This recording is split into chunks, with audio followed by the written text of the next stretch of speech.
অন্তর্বর্তী সরকারের প্রধান উপদেষ্টা ডক্টর মোহাম্মদ ইউনূসের উপপ্রেস সচিব হিসেবে গত ১৩ই আগস্ট নিয়োগ পান অপূর্ব জাহাঙ্গীর। যদিও গণমাধ্যম সংশ্লিষ্ট কাজে অভিজ্ঞতা নেই তার। এই অপূর্ব জাহাঙ্গীরের আরেকটা পরিচয়, তিনি ডক্টর মোহাম্মদ ইউনূসের ভাই মোহাম্মদ জাহাঙ্গীরের ছেলে। নিজের ভাইয়ের ছেলেকে এমন একটি পদে বসানোটা কি স্বজনপ্রীতি নয়? মাত্র ৭ জন সফরসঙ্গী নিয়ে জাতিসংঘের ৭৯তম সাধারণ অধিবেশনে যোগ দিয়ে সবার প্রশংসা কুড়িয়েছিলেন প্রধান উপদেষ্টা। কিন্তু যে বিষয়টি নিয়ে তখন আলোচনা হয়নি তা হল, রাষ্ট্রীয় একটি সফরে তিনি এই ৭ জনের ছোট দলেও রেখেছিলেন নিজের মেয়ে দিনা আফরোজ ইউনূসকে। প্রধান উপদেষ্টার কার্যালয়ের এসডিজি বিষয়ক মুখ্য সমন্বয়ক পদে চুক্তিভিত্তিতে নিয়োগ পেয়েছেন লামিয়া মোর্শেদ।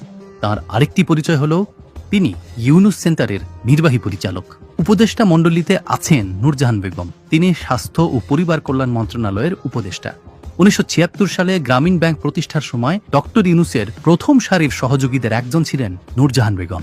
এভাবে সরকারের গুরুত্বপূর্ণ পদে ডক্টর ইউনূসের আপনজনেরা জায়গা পাওয়ায় তা নিয়ে প্রশ্ন উঠেছে। স্বজনপ্রীতির এমন নমুনা দেখা যেত শেখ হাসিনার আমলে। এছাড়া বর্তমান সরকারের কাছ থেকে অনেক সুবিধাই আদায় করে দিচ্ছে ডক্টর ইউনূসের বিভিন্ন প্রতিষ্ঠান। এই যেমন মার্চ মাসে জনশক্তি রপ্তানির সনদ পেয়েছে ডক্টর ইউনূসের মালিকানাধীন প্রতিষ্ঠান গ্রামীণ এমপ্লয়মেন্ট সার্ভিস লিমিটেড।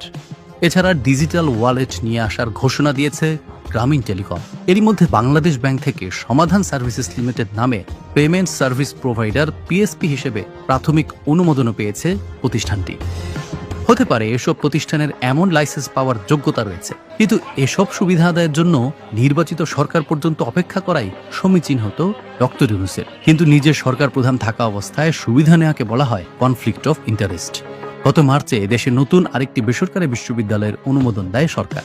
গ্রামীণ ট্রাস্টের অধীন বিশ্ববিদ্যালয়টির নাম গ্রামীণ ইউনিভার্সিটি। ডক্টর মোহাম্মদ ইউনূস দায়িত্ব নেয়ার মাসেই গ্রামীণ কল্যাণের ৬৬৬ কোটি টাকা পরিশোধের রায় প্রত্যাহার করেন হাইকোর্ট।